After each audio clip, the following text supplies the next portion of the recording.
Hare Krishna. Today we will try to understand the structure of the Bhagavad Gita. How does the Bhagavad Gita's message flow?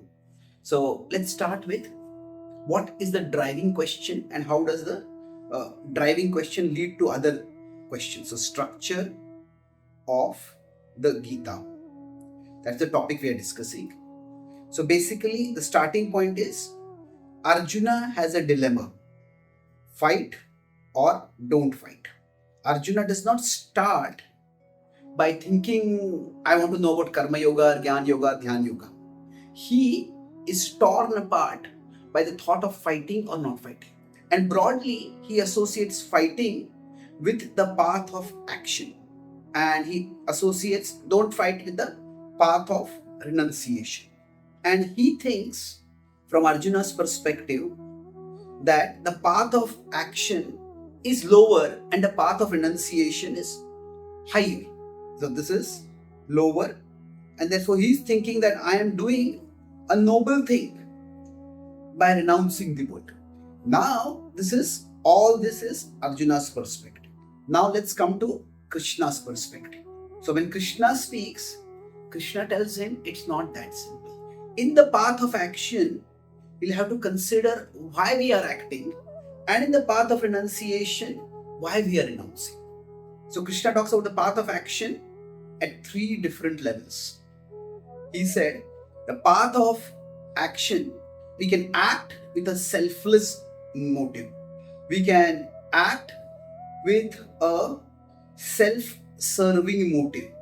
And we may even act with a self-destructive motive. So, selfish, self-serving, and self-destructive. Self-serving is not exactly the same as selfish, but it is okay, I am acting for my interests. Selfless is I am acting for much bigger interests. So self-destructive action, Krishna says definitely no. So this is technically called in the Bhagavad Gita's language as vikarma. And this is to be given up. Now self-serving is called as karma kanda. Karma kanda is where we do good things at the material level and we get good results. And whereas for self-destructive action, vikarma, sinful activity, that's definitely no. So vikarma, or the common language we could say this is papa. This should definitely be given up. Now punya, karma kanda is punya, and for this also Krishna says not so good. Then there is selfless action. And selfless action means it's action for a higher spiritual purpose. So both of these are basically driven by material motives, and these will keep one in the material world. Beyond that, selfless action, this is where spiritual life begins. This is done with a spiritual motive, and this is where yoga begins. And this is where Krishna talks about two paths. There is the path of karma yoga and there is the path of bhakti yoga. So now in the path of action, when one is acting for a higher purpose, there are two things. So karma yoga, the focus is on moksha. One wants to get liberation from the material world. In bhakti yoga, the focus is Bhagavan. We want to please the Lord. We want to act in a mood of service for the pleasure of the Lord. Now, in the path of renunciation, Krishna talks about two levels. That there is mature renunciation and there is premature renunciation. So, premature renunciation means that one is actually giving up out of a sense of irresponsibility or frustration.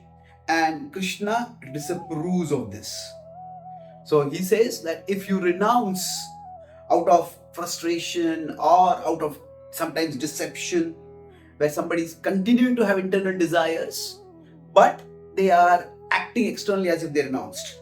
So this will actually lead to, again, this will also be vikarma. So although one is renouncing the world, but one is giving up what one is supposed to do while seeking material pleasures. So in the path of mature renunciation, At the level of mature renunciation, Krishna says there are two levels. There is Jnana Yoga and there is Dhyana Yoga. So, it is in this way that Krishna analyzes the various yogas. They start off by addressing Arjuna's question, and while addressing Arjuna's question, naturally the discussion evolves. Now, broadly speaking, Krishna does not disapprove of any of the yogas explicitly. He says that anybody nishreyasa karavabhav, the path of action and the path of renunciation, both are good. However, among these, Krishna recommends the path of action for Arjuna, and among the two paths of action, Karma Yoga and Bhakti Yoga, Krishna recommends Bhakti Yoga for him. And that is why we have at the end of the Bhagavad Gita in 18.66, Sarva Dharman Parityajya Mamekam Charanam Praja. That I have told you many things.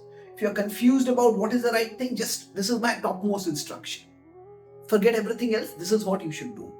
In fact, before that also, this was 1866. In 1864, Arjuna is told by Krishna that Sarva Guhyatamam Bhuya Shrunume Paramam Vacha Ishtosi Me Dudamiti Tato Vakshamite Hitam.